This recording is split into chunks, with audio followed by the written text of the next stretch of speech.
I was grave digging earlier for Jackie Wilson's hair. Got a bit hot and sweaty and decided I'd flip open the old cell phone and check my email.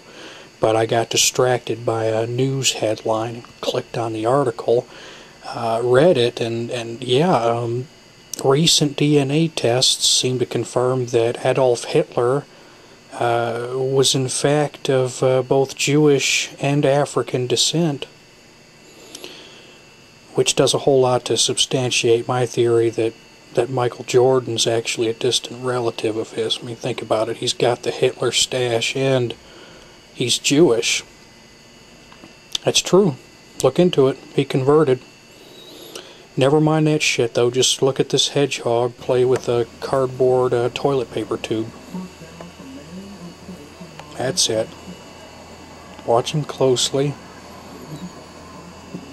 In 3 seconds, I'll cut to the footage of the turd I took this morning that looks curiously similar to my penis.